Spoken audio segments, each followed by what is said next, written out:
కేకలు వేస్తాయని. ముఖ్యంగా అన్ని జనులలో దేవుని నామం మహిమపరచబడుతుంది అని. అందుకనే ఈ మధ్య అన్ని జనులు ఎక్కువగా దేవుని సన్నిధికి వస్తున్నారు కదా. వరలక్ష్మి రెడ్డి కూడా, ఆమె ఇప్పుడు 30 సంవత్సరాల క్రితము మాకు మంచిగా ఆత్మీయురాలు. అలాంటి ఆమె దేవుడు చేసిన మేడను బట్టి ఆపరేషన్ లేకుండానే దేవుడు అద్భుతం చేశాడని మరలా కరుణాపీఠంలో కర్నూలు నుంచి రావడం జరిగింది. అంటే రాతిని పూజించే వాళ్ళు దేవుని ఆరాధించడం, ఈ రాళ్ళను పూజించే వాళ్ళు దేవుని ఆరాధించడానికి. తర్వాత హిస్సోపు గురించి నేను చదివించాను కదా, హిస్సోపు పుడక గురించి చదివించాను చాలాసార్లు. మనం పోయినసారి అనుకున్నాం హిస్సోపు గురించి చెప్పాలనుకొని. ఇక్కడ ఈ యొక్క హిస్సోపు అనే ఆ చెట్టు ఎక్కడ మొలుస్తుంది మీకు తెలుసు చాలా మంది. Very good, God bless you. హిస్సోపు చెట్టు ఎక్కడ మొలుస్తుంది? గోడలో. అంటే గోడలో ఏముంటాయి? రాళ్ళు ఉంటాయి. మరి రాళ్ళలో ఒక చెట్టు మొలిచిందంటే చూడండి ఎంత గ్రేట్ కదా. రాళ్ళలో మామూలుగా బండ చేళ్లలో పొలాలలో ఎక్కడైనా ఏదైనా మన పొలం కొనుక్కోవాలంటే రాళ్ళు ఉన్నాయి. ఆ రాళ్ళు ఏమి మనకు మొలసవంటారు కదా.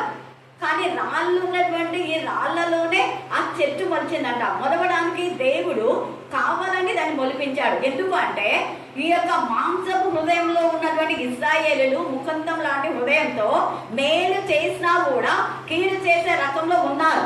అందుకని మీ బతుకుల్లో దేవుడు చేసిన మేళ్లను మీరు విశ్వాసఘాతకులు అవుతున్నారు. కానీ అన్యులు దేవుని నామాన్ని గణపరచడానికి, దేవుని మహిమపరచడానికి వస్తున్నారు అని రాళ్ళు కేకలు వేస్తాయి అన్నారు. యేసయ్యను వాక్యం చెప్పొద్దు అన్నారు. ఇదే ఇప్పుడు చెప్పినట్ట. అయితే యేసయ్య అన్నాడు, నేను మౌనంగా ఉంటే ఎవరు వేస్తారట? గట్టి చెప్పాలా అందరూ? మళ్ళీ చెప్పాలా? నేను మైకులో చెప్పకపోతే ఆకాశము భూమి ఆకాశములు చెప్తాయి, రాళ్ళు కూడా చెప్తాయి, దూలాలు కూడా చెప్తాయి. ఎక్కడ ఏం జరిగింది అని అవి మనకు సాక్ష్యం ఇస్తాయి. హల్లెలూయా, హల్లెలూయా. యేసయ్య వాక్యం చెప్పొద్దు అన్నప్పుడు, పౌలు పేతురు వాక్యం చెప్పొద్దు అన్నప్పుడు వాళ్ళు ఇదే మాట అన్నారు, మేము మౌనంగా ఉన్న రాళ్ళు కేకలు వేస్తాయి. ఈ రోజు మనకు ఈ అంశం అందిన క్రమంలో దేవుడు మనతో మాట్లాడుతున్న విషయం, ఈ యొక్క హిస్సోపు పుడక ఆ రాతిలో ఎలాగా మరి ఆ మొలుస్తుందో అలాగనే రాతి హృదయాలను యేసయ్య తన స్వరత్వంతో శుద్ధి చేసి, అంటే శుద్ధి హృదయం కలవాళ్ళు మాత్రమే దేవుని సన్నిధికి రావాలి. వాక్యంలో మనం ప్రసంగి 5వ అధ్యాయము, ప్రసంగి 5వ అధ్యాయం 1-2 వచనాలు చదవండి.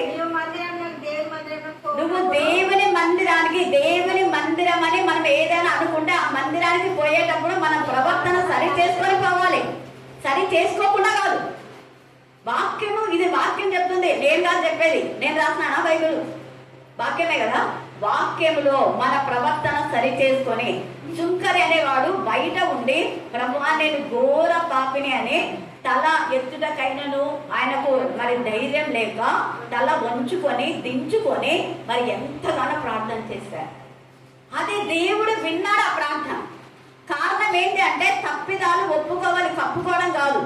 అతిక్రమలు దాచిపెట్టేవాడు ఎప్పుడు వర్ధిల్లాడు, వాటిని ఒప్పుకొని విడిచిపెట్టే వాళ్ళు వర్ధిల్లుతారు. అంటే ఇక్కడ ఏమైంది, అన్ని జనులకు వాక్యము విన్నప్పుడు వాళ్ళకి ఏమేమి చూడండి. 9వ వచనం చదవండి. వారి హృదయములను విశ్వాసము వలన పవిత్రపరచి మనకును వారికిని ఏ భేదమైనను కనుపరచలేదు. అంటే విశ్వాసము ద్వారా, విశ్వాసం ద్వారా హృదయం ఏమైతుందంట చెప్పాలా మళ్ళీ? వారి హృదయములను విశ్వాసము వలన పరిశుద్ధత. మరి విశ్వాసం అంటే అబ్రహాము దేవుని నమ్మాను, అది ఆయనకు నీతిగా ఎంచబడింది. ఏంటది? వాక్యమే. వాక్యం అంటే ఎవరు? దేవుడు అంటే ఎవరు? రక్తం, యేసు యొక్క రక్తం. ఇది క్రొత్త నిబంధన అన్నాడు. ఇప్పుడు మనం చదివేది క్రొత్త నిబంధన, అపోస్తల కార్యం. ఈ క్రొత్త నిబంధనలో క్రీస్తు రక్తంలో కడగబడిన వాళ్ళు శుద్ధి చేయబడతారు. వాళ్ళ హృదయంలో పాపం ఉండదు. వాళ్ళకు శుద్ధి చేయబడిన వాళ్ళే క్రీస్తుకు చెందిన వాళ్ళు. ఇక్కడ కుష్టు రోగం అనేటటువంటి ఆ రోగం ఉంటే, కుష్టు వ్యాధి అన్నది ఒక చోట వచ్చిందంటే శరీరం అంతా ఏమైపోతున్నది? పాకిపోతుంది. అలాగా కుష్టు వ్యాధి కలవారిని శుద్ధి చేయడానికి అక్కడ మనం చదివాం కదా ఇందాక. మీరు నిర్గమం 12:22 చదవండి.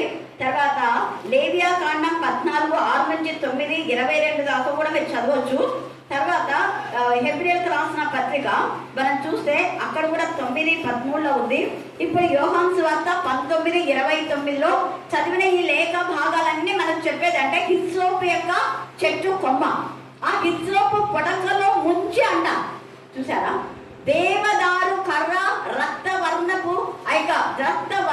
నూలు అనే మాట తేటగా అక్కడ ట్రెచ్చెస్ చెప్పినారు. కారణం ఏంటంటే ఒక అన్యురాలైన రాహబు మారడానికి, ఆమె మారిన తర్వాత ఆమె కుటుంబం అంతా రక్షణ పొందడానికి అక్కడ ఇశ్రాయేలు ఏం చెప్పినారు? నువ్వు ఎర్ర తొగరు దారం ఏం కట్టాలా? ఎర్ర తొగరు దారం ఇంటికి కడితే అప్పుడు ఆ ఇంటికి రక్షణ. అంటే ఎర్ర తొగరు దారం ఏ ఇంటికి అయితే లేదో ఆ ఇంటికి రక్షణ లేదు. అలాగే మన హృదయంలో క్రీస్తు రక్తంతో కడగబడిన వాళ్ళు, రక్షణ పొందిన వాళ్ళు, క్రీస్తు యేసున కలిగిన మనస్సు ఉంటది. యేసయ్య ఇస్కరియోతు యూదా వస్తా ఉంటే వాడు వస్తున్నాడు, ఏమన్నాడు? మనము పోదామన్నాడు. వాటితో కలిసి ఉందామన్నాడా? అన్నా. దుష్టుల ఆలోచన చొప్పున నడవద్దు, నిలవద్దు, కూర్చోవద్దు. ఎందుకంటే దుష్టులు, దుర్మార్గులు, భక్తిహీనులు, అవిశ్వాసులు, అసహ్యులు, నరహంతకులంతా కూడా నరక అగ్ని గంధకంలో పాలు పొందుతారు అని ఉంది. ఎవరు చెప్పనవసరంలా, వారి పాపం వాళ్ళను పట్టుకుంటది. ఇక్కడ ఈ కుష్ఠుడు ద్వారా వాళ్ళ పాపంతో వాళ్ళు నశించకుండా తండ్రి అయిన దేవుడు ఒక నియమాన్ని ఏర్పాటు చేసినాడు. ఆ కుష్ఠు రోగు పోవాలి అంటే ఒక గొర్రెను వధించి ఆ గొర్రె యొక్క రక్తంలో హిస్సోపు యొక్క పుడకను ముంచి వాడిని, మీరు లేవియా కాండం అంతా ఇప్పుడు టైం లేదు, 6 నుంచి 20 దాకా చదివితే ఆ యొక్క చేతిలో పోసుకొని నూనె పోసుకొని కుడి చెవికి, తర్వాత కుడి చేతి బొటన వేలుకి, కుడి కాలు బొటన వేలుకు ప్రోక్షించాలంట. అలా ప్రోక్షించడం ద్వారా వారు శుద్ధి అయి పాలెంలోకి వస్తాడు అని. పాలెంలోకే రాకూడదంట. ఎవరు? అపవిత్రుడు. కరెక్ట్ చెప్పినాడు. నాట్ ఓన్లీ లెప్రసీ, అపవిత్రులు పాలెంలోకే రాకూడదు. అపవిత్రులు పాలెంలో ఉంటే పాలెం అపవిత్రమైపోతుంది. అపవిత్రులు మందిరానికి వెళ్తే మందిరం అపవిత్రమైపోతుంది. ఎందుకు? మందిరం దొంగల భోగా మార్చాలని యేసయ్య చెప్పాడు. అంటే అలాంటి వాళ్ళు మందిరంలోకి రావడం ద్వారానే వాళ్ళని రానివ్వకూడదని యేసయ్య కొరడా తీసుకొని ఏం చేస్తున్నాడు? ఊరుకున్నాడా? రండి అన్నాడా? కొరడా తీసుకొని ఇది నా దేవుని యొక్క మందిరం, ఇదే నా మందిరంలో దొంగల భోగా చేస్తారా మీరు అని వాళ్ళంతా బయటికి పంపిస్తారు. లోపలికి రమ్మని చెప్పాడా? ఈ వాక్యం చదివే వాళ్ళకు బుద్ధి జ్ఞానం ఉండాలి. ఇక్కడ యేసయ్య ఎందుకు అలా చేశాడు? పాత నిబంధనలో, కొత్త నిబంధనలో దేవుడు ఒక్కటే విధానంగా పెట్టాడు. కాబట్టి అర్థం చేసుకోవడానికి మనకు అర్థం లేక వ్యర్థంగా వివాదాలు చేస్తూ ఉంటారు. ఇక్కడ అన్ని జనులకు ఈ పరిశుద్ధాత్మ వచ్చిందని, అన్ని జనులు మనతో పాటు ఉండాలని, అన్ని జనులు కూడా దేవుని కృప కృమ్మరించబడిందని, అన్ని జనులు మనతో కలిసి దేవుని మహిమపరుస్తారంటే మిగతా తొట్టి గ్యాంగ్ లేసి అన్ని జనులు వద్దు. ఎందుకు వద్దనాలి? అన్ని జనులను వాళ్ళు హృదయశుద్ధి పొందినారు కదా, మీకైతే హృదయశుద్ధి లేదు. మీరు యాజకులు, పెద్దలు అందరూ ఎవరెవరైతే ఉన్నారో వాళ్ళందరూ దేవునికి విరోధంగా మరి కలాప చేశారు. ఆమోస్లో మనం చూస్తాం కదా, అమధ్య యాజకుడయ్యండి ఒక ప్రవక్తను గద్దించినాడు. గద్దించినాక వెంటనే నీ భార్య వేష అవుతుంది, నీ పిల్లలంతా ఏదో నువ్వు అపవిత్రమైన దేశంలో చస్తావు. ప్రవచనము బయలువెళ్ళింది. భయం భక్తి లేదు మన వాళ్ళకు. ప్రవచనము అంటే దేవుని భయం అనేది ఉంటే విధేయత చూపిస్తా. దేవుని భయం లేని వారు అవిధేయులుగా ఉంటారు. ఈ లోకంలో మనకి దేవి కూడా నిలబడవు. మనమంతా పరలోక రాజ్య వారసులు కావాలి. పరలోక రాజ్య వారసత్వం కావాలి అంటే కేవలం మనకు కావాల్సింది హృదయ. ఏం కావాలో చెప్పండి?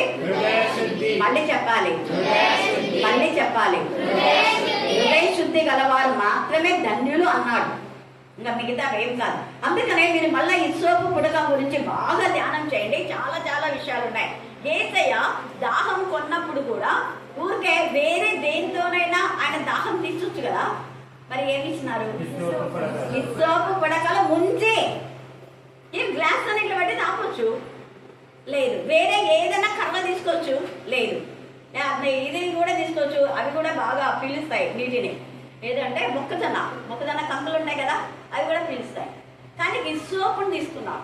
హిస్సోపు పుడక తీసుకొని దాన్ని ముంచి, అంటే అది స్పాంజీ లాగా ఉంటుంది అనమాట. ఒక స్పాంజీ తీసి తీసుకొని హిస్సోపు పుడక తగిలించి దాంట్లో ముంచి ఏసైకి ఇలా పెట్టారు. కానీ ఏసై తాగాడా? కొంచెం టేస్ట్ చేసింది భయంకరంగా, పాపాన్ని నేను తాగలేనని ఆయన దాన్ని విసర్జించాడు. తాగలొల్లక తలను వంచింది. ఎంత తేటగా తాగలొల్లక తలను వంచను. పాపం అంటే ఏసైకి అసహ్యం. కానీ అలాంటి పరిశుద్ధుడైన యేసయ్య నీ పాపం నా పాపం అన్ని భరించి మనల్ని శుద్ధి చేయడం కోసమే, మనల్ని పరిశుద్ధపరచడం కోసమే. అందుకే పిల్లలు ఇందాక చెప్పారు, ఎవరైనా అపహాసానికి బుద్ధి చెప్తే వాళ్ళకే ఎదురు తిరుగుతారంట. అట్లనే జరుగుతుంది. కానీ ఎందుకు చెప్తాం మనము? వాళ్ళు దేవుని రాజ్య వారసులు కావాలని, వాళ్ళు శుద్ధి చేయబడాలని, వాళ్ళు మంచిగా మారాలనే చెప్తారు. ఇవన్నీ లేఖన భాగాలు చెప్పడానికి ఇన్ని సంవత్సరాలుగా ఇక్కడ ఉండడం, వేరే చోటు పోయి చెప్పడానికి మారడం, అలా మారుతున్నారు. కానీ కొంతమంది దేవునికి విరోధంగా తిరుగుతున్నారు. తిరుగుబాటు మనస్తత్వం, తిరుగుబాటు చేసే వాళ్ళు ఎప్పుడు ఎక్కడ ఆశీర్వదించబడాలి వర్ధిల్లారు. అందుకే ఇక్కడ ఏమంటున్నా అంటే, వీళ్ళు మీరు ఎందుకు ఇలాగా తిరుగుబాటు, గొడవలు, ఈ ఘోర వివాదం జరిగింది. అక్కడ పెద్ద తర్కం కూడా జరిగింది. బహు అని రాస్తున్నాడు అక్కడ. బహు తర్కము జరిగిన తర్వాత పేతురు లేచి వారితో ఇట్లా అన్నాడు, నోట సువార్త వాక్యం విని విశ్వసించులాగునా మీరు నన్ను దేవుడు ఏర్పరచుకున్నానని మీకు తెలియదు. దేవుడు నన్ను ఏర్పరచుకున్నాడు కాబట్టి నేను ఈ మాట చెప్తాను. చెప్పొద్దు అంటే చెప్పకుండా ఉంటారా? యేసుని కూడా చెప్పొద్దు అన్నారు, పౌలుని చెప్పొద్దు అన్నారు, పేతురు చెప్పొద్దు అన్నారు. ఏమన్నారు వాళ్ళు? మీరు చెప్పొద్దు అంటే రేపు ఊరుకుంటామా? మాకెవరు చెప్పమన్నారు? దేవుడు చెప్పమన్నారు. దేవుడు చెప్పమన్నారు కాబట్టి చెప్తున్నాం. దేవుడు చెప్పమన్నమాట. ఎంతోమంది ఎలక్షన్స్ లో వస్తుంటారు గట్టిగా మైకులలో. అప్పుడు మైకులో సినిమా పాట పెట్టొద్దని గట్టిగా మాకు చెవుడు వస్తుంది అంటారా? ఎవరన్నా అంటారా? అవైతే వింటారు. అవి సినిమా పాట కదా, అవి బాగుంటాయి, వింటారు. అల్లరితో ఉన్న ఆట పాటలు ఇష్టపడతారు, కానీ దేవుని వాక్కులు ఇష్టపడరు. ఎవరు ఇష్టపడరు అంటే ఎవరైతే దేవుని విరోధుల వాళ్ళే. వీళ్ళన్నిటిలో అయినా కూడా దేవునికి ఇష్టపడి వాళ్ళు వాక్యం విని వాళ్ళు బ్రతుకులు మార్చుకొని ప్రభువును కనపరుస్తుంటే వీళ్ళకందరికీ నచ్చడం లేదు. వాళ్ళంతా కూడా పేతురును, పౌలును, బర్నబాను ఏమేమో మాట్లాడుతుంటే వెంటనే పేతురు లేచి అన్నాడు, ఏ వేదం కనపరచలేదు అంటున్నాడు అక్కడ. మన పితరులైనను మనమైనను మోయలేని కాడిని శిష్యుల మెడ మీద పెట్టి మీరెందుకు దేవుని ఏం చేస్తున్నారంట? శోధించుచున్నారు. దేవుని శోధించవద్దు. అదే అక్కడ దేవుని శోధించుచున్నారా. తర్వాత అంటున్నాడు చూడండి అక్కడ, ప్రభు అయిన యేసు కృప చేత మనం రక్షణ పొందుదుమని నమ్ముచున్నాం కదా, అలాగే వారును రక్షణ పొందుదురు అనే. మనం ఎలాగ రక్షణ పొందామో ప్రతి ఒక్కరు రక్షణ పొందాలి అనే. రక్షణ పొందిన వాళ్ళు దేవుని బిడ్డలుగా ఉంటారు, సాత్వికులై ఉంటారు. రక్షణ పొందిన వాళ్ళు జగడమాడరు. రక్షణ పొందిన వాళ్ళు దేవునికి విరోధంగా ప్రవర్తించారు. వీళ్ళంతా దేవుని రక్షణ పొందినామనుకున్నారు, కానీ నిజమైన రక్షణ వాళ్ళకు లేదు. వాళ్ళకు వాక్యం తెలుసు, ప్రార్థన చేస్తారు, పాడతారు. నిజంగా దేవుని భయము జ్ఞానం ఉంటే సమాధానంతో సమస్యలను పరిష్కారం చేసుకుంటాం. హల్లెలూయా, హల్లెలూయా, హల్లెలూయా. అపవాది యొక్క క్రియలు, వాడు అపవాది ఎందుకు వస్తుందంటే దొంగతనము, నాశనము, హత్య. వాడి బతుకంతా అంతే. వాడెప్పుడు కూడా ఇతరులకు హాని చేయాలి అనేది ఉంటది. కానీ దేవుని పిల్లలైతే ఎలాగైనా మనం దేవునికి మహిమకరంగా, ఒక్కరిని ఆశించని జీవితం, ఒక్కరిని దోచుకొని జీవితం, ఒక్కరికి హాని కలిగించని జీవితం, ఒక్కరిని బాధ పెట్టని జీవితం. బాధ పెట్టడం అంటే దొంగను బాగా కొడతారు. దొంగతనం చేసిన వాళ్ళని కొడితే అది బాధ పెట్టడమా? చెప్పండి. దొంగతనం చేసినా ఖచ్చితంగా ఎందుకు దొంగతనం చేసినాడు కాబట్టి. అదే చెయ్యని వాళ్ళైతే నన్ను ఎందుకు కొడుతున్నావు అడుగుతారా లేదా? నన్ను ఎందుకు కొడుతున్నావు? ఏసై కూడా అన్నారు, ఇరిమే కూడా అన్నాడు, నేను యథార్థంగా మాట్లాడితే నన్ను ఎందుకు నువ్వు ఇలా మాట్లాడుతున్నావు అన్నా. యథార్థంగా ఉన్నట్టుగా మాట్లాడితే మీకు చేదుగా ఉందా? కానీ ఈ రోజు మీకు అది చేదైతే రేపు భయంకరమైన చేదు 24 గంటలు కాదు, నరక యాతంలో యుగాలు, ఒక్క యుగం కాదు. అందుకనే హిస్సోపు పుడకంటే హిస్సోపు ఆల్రెడీ అది చేదు అనమాట, చేదు. అయితే అది గోడల్లో ఎలాగా మొలిచిందో అలాగనే ముకుందం లాంటి హృదయాల్లో, బండబారిన హృదయాల్లో రాళ్ళుగా పూజించే వాళ్ళందరూ కూడా వాళ్ళ పూజలు మానుకొని దేవుని గణపరుస్తున్నారు. గ్రీకు దేశ స్త్రీలు, తర్వాత మత్తయి సువార్త 15:22లో సురెఫికైన స్త్రీ, ఆమె కూడా అన్యురాలే. ఎందుకు అంటే అక్కడ యేసయ్యనే చెప్పాడు, అమ్మ నేను తన బిడ్డలకే అంటే నా పిల్లలకు మాత్రమే రొట్టె వేయాలని నేను వచ్చాను, కుక్క పిల్లలకు రొట్టె వెయ్యను అంటే ఆమె ఏమనింది? నేను కుక్కనా అనిందా? అనింది కదా, నేను కుక్కనే అనింది, అంతే లేదా? నేనేమన్నా కుక్కనా నన్ను అంటున్నా అనిందా? లేదు, కుక్కనే ప్రభువా. మళ్ళాగా గట్టిగా మాట్లాడుకుంటా పోలా. అంత పెద్ద ధనవంతురాలు నీకు కదమ్మా నేను చెప్పడానికి వచ్చింది అంటే, ప్రభువా నేను కూడా కుక్కనే, ఆ బల్ల కింద పడిన ముక్కలు కుక్కలు తింటాయి కదా, కనీసం అవి నన్ను తినలేదు. ఒక పెద్ద ధనికురాలు, కోటీశ్వరాలకి అంత విధేయత ఉంటే మన వాళ్ళకి ఏమి లేకుండా ఇంతగా గర్విస్తుంటా. గర్వం ఎప్పటికీ పనికిరాదు, అహంకారం ఎప్పటికీ పనికిరాదు. వినయము, విధేయత, పెద్దలను దేవునికి మహిమకరమైన విధానంలో గౌరవించాలి. పెద్దలు అంటే వయస్సు చూసి గౌరవించాలి. తల్లి లాంటి వాళ్ళను, పెద్దలను, వృద్ధులని భావించాలి, సన్మానించాలని ఉందా? వాక్యంలో ఉందా? నేను చెప్తున్నానా? నా బైబిల్లోనే ఉందా? మీ బైబిల్లో కూడా ఉందా? ఉందా? లేదేమనుకుంటున్నా? అందరి బైబిల్ ఉందా?